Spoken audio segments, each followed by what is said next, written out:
Breaking news. సినీ నటుడు రాజ్ తరుణ్ మాజీ ప్రియురాలు లావణ్య మరోసారి వార్తల్లోకెక్కింది. ఈసారి ఏకంగా మద్యం మత్తులో కారు నడుపుతూ రోడ్డుపై హల్చల్ సృష్టించింది. మల్లేపల్లి సమీపంలో లావణ్య ప్రయాణిస్తున్న కారు బైక్ ను ఢీకొట్టింది. ప్రమాదం జరిగిన వెంటనే ఆపకుండా పారిపోయేందుకు ఆమె ప్రయత్నించడంతో స్థానికులు అప్రమత్తమై కారును అడ్డుకున్నారు.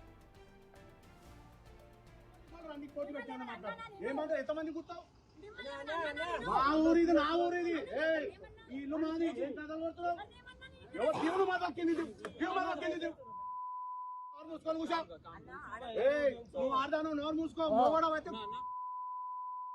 ఆడదానం అయిపోయినావు ఎవరన్నా చార్జ్ అయింది తగ్గింది ఆడిది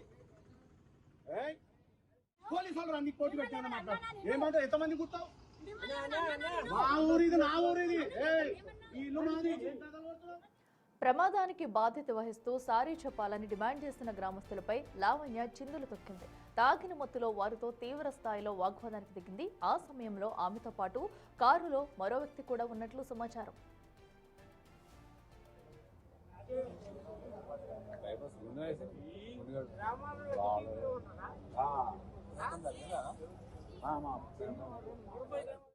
ఏమన్నారు నిన్ను భయపడగల ఇండియా అంతా.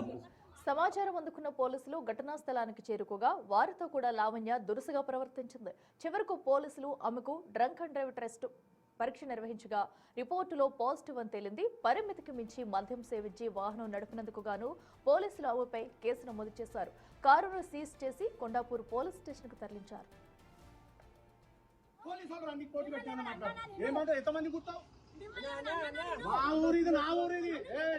ఇల్లు మాది దేవుడు మా దక్కింది మూసుకొని కూర్చో నువ్వు ఆడదాను నోరు మూసుకో మోగడం అయితే ఆడదానం అయిపోయినావు ఎవరన్నా చార్జ్ అయింది తగ్గింది